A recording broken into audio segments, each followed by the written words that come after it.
Salut à tous! Aujourd'hui, petite vidéo, non pas sur ce Solex, mais plutôt sur un mécontentement. En effet, j'ai souvent l'occasion de remarquer quand on fait une balade, une exposition, on tombe toujours sur quelqu'un qu'on connaît. Quelqu'un, quand il va voir votre mobilette, va vous dire c'est la tienne. Gentiment, vous répondez oui, c'est la mienne.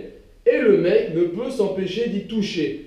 Et alors, le plus chiant, c'est les gars qui prennent la poignée de gaz, qui accélèrent, et ils accélèrent, ils ralentissent, ils accélèrent, ils ralentissent. Alors que le moteur est éteint, ça sert à rien et c'est juste très énervant.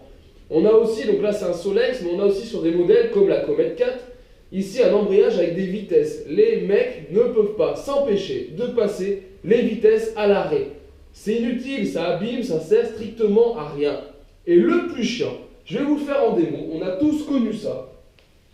On a tous le copain qui monte sur la moto, voilà, qui fait ça. Alors on est d'accord qu'on ne se met pas sur une béquille de mobilette. C'est pas pour rien que quand on démarre une mobilette, on la démarre à côté en faisant un quart de coup de pédale. Hein. C'est une méthode de chez Motobécane.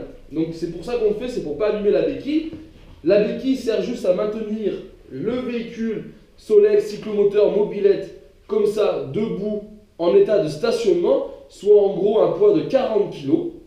Donc forcément, quand nous on se met dessus, qu'on vient pédaler comme ça, moi pour ma part je rajoute 80 kg sur la béquille, ce qui est énorme.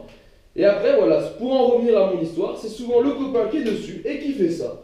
Et il ne peut pas s'empêcher, en avant, en arrière, en avant, en arrière, et allez, c'est la fête du slip. Non les gars, on fait pas ça. On fait pas ça. Les béquilles ne sont pas conçues pour faire ce genre de conneries. Alors voilà, je pince la faux. Soit vous n'êtes pas au courant, soit vous avez les mêmes potes que moi qui ne peuvent s'empêcher de tripoter un véhicule qui ne leur appartient pas, sous prétexte que c'est une mobilette.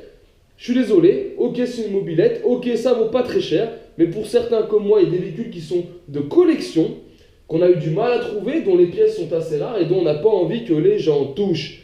Donc voilà, retenez bien ce message, faites passer l'info à vos copains. Moi le premier, je vois toucher ma mobilette et se balancer sur la béquille, je lui mets une savate. On est clair, je le savate. Et pendant qu'on parle de béquille, autre point, on a toujours aussi la personne qui va vous donner la main à ranger les véhicules, à qui vous allez prêter votre véhicule ou qui va vouloir tout simplement encore y toucher et qui va, quand il va descendre la mobilette de la béquille, faire ce genre de truc. Il va pousser. Et voilà. Donc je vais le refaire.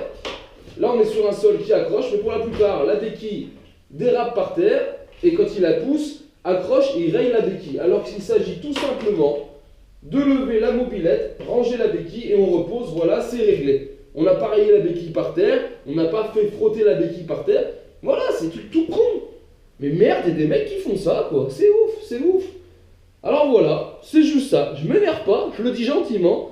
Les gars, s'il vous plaît, quand c'est pas vos brels, déjà, un, vous touchez pas.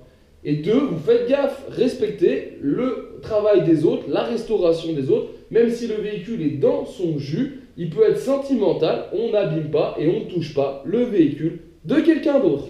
Allez, voilà, après ces petites explications, ce petit coup de gueule, je vous invite à me retrouver sur ma chaîne 100% Mobilette et Youngtimer pour d'autres vidéos, tutos et présentations. Et en attendant, ciao ciao!